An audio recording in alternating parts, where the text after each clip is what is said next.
Você acredita na existência de Deus? Você já parou para pensar nesse assunto com seriedade?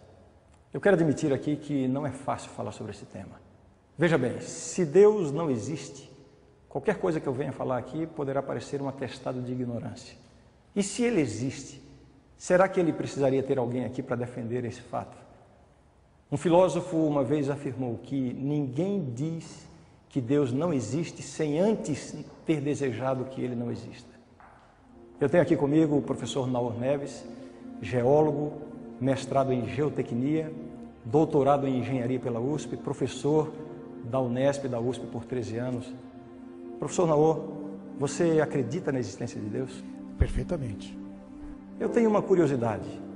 É possível conciliar o pensamento científico, a maneira racional de ver as coisas, de ver o mundo, com a existência de Deus? Eu creio que este é um privilégio de todo cientista. Um privilégio de todo cientista. Então seria certo dizer que todo cientista, de alguma forma, identifica a existência de Deus? As evidências estão por toda parte. Eu creio que em qualquer área do conhecimento humano, as evidências de um Deus criador, mantenedor, estão presentes.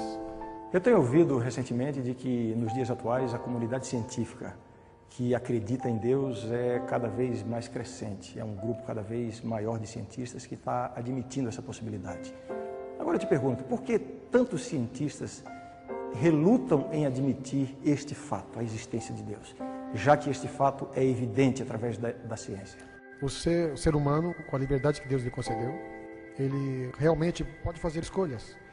Eu creio que avanços científicos na área da genética e em outras áreas do conhecimento humano têm propiciado realmente um conhecimento aprofundado dos sistemas ordenados e complexidades da natureza, de tal forma que, como nunca, nós podemos enxergar as evidências de um Deus criador, de um Deus poderoso, que deu liberdade para o homem de ver, se quiser, não enxergar, conhecer, mas ele tem liberdade para não reconhecer. Então, infelizmente, a liberdade que o ser humano tem, que permite, às vezes, analisar apenas alguns dados, não todos os dados disponíveis, e acaba realmente tendo conclusões parciais. Bem, eu imagino que você, como cientista, defendendo o fato da existência de Deus, eu imagino que você deve ter já acumulado muitos argumentos nesse sentido. Você poderia citar aqui um exemplo na natureza, na ciência, que, a seu ver, é uma evidência da existência de Deus? Bem, eu estava analisando há pouco esse peixe fóssil. Quando esse peixe é em vida, eu posso fazer uma comparação conosco aqui. Nós temos algo em comum. A célula, a unidade dos organismos, a célula realmente ela é muito complexa, é muito pequena. O seu núcleo menor ainda contém material genético com uma quantidade fantástica de informação.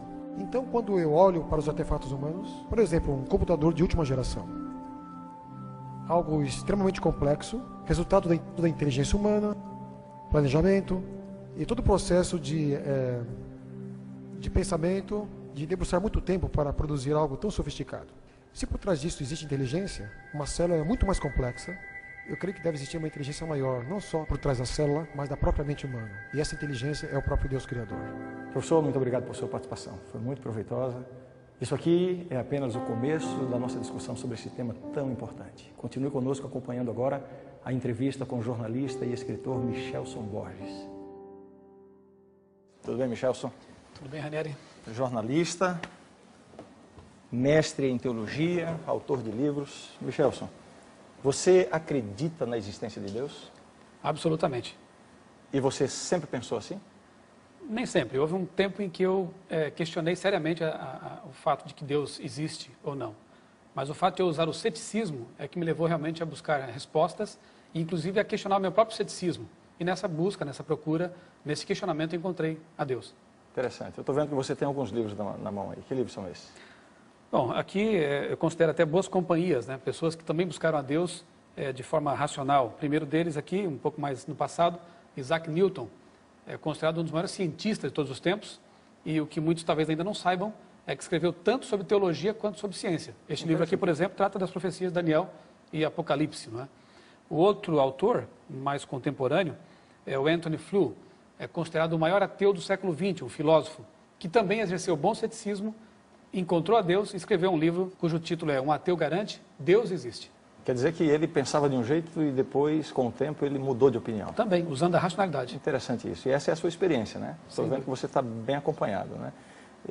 Através desses seus estudos, das suas pesquisas, enfim, da sua análise desse assunto, que fizeram você mudar de ideia, você poderia citar para a gente aqui um argumento que, do seu ponto de vista, talvez fosse o argumento mais forte a favor da existência de Deus?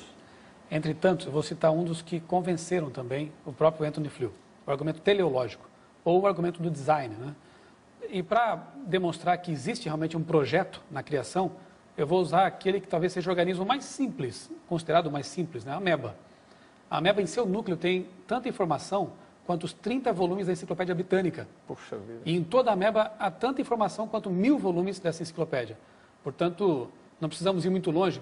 Não precisamos pensar, por exemplo, no cérebro humano ou em outros órgãos assim complexos, né?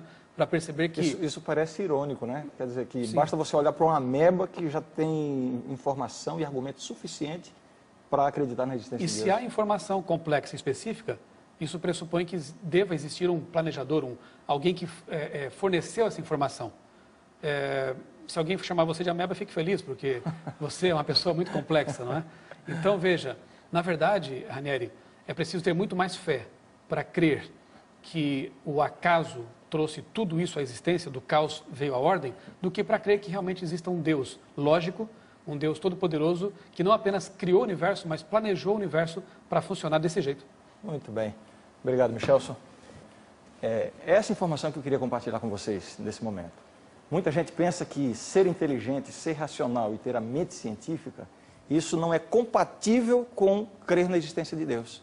E, na verdade, o que nós estamos tentando demonstrar para vocês é exatamente o contrário. Na verdade, crer na existência de Deus é algo perfeitamente racional e inteligente. Agora, eu queria convidar você para uma reflexão aqui. Essa questão de você acreditar que Deus existe ou acreditar que Deus não existe, eu queria convidar você a levar esse assunto muito a sério, porque não se trata apenas de um assunto religioso. Na verdade, é muito perigoso você acreditar errado. O que eu quero dizer com isso? Veja bem, estou querendo dizer assim, se Deus existe e você acreditar que Ele não existe, você vai ter sérios prejuízos na vida. E o contrário também.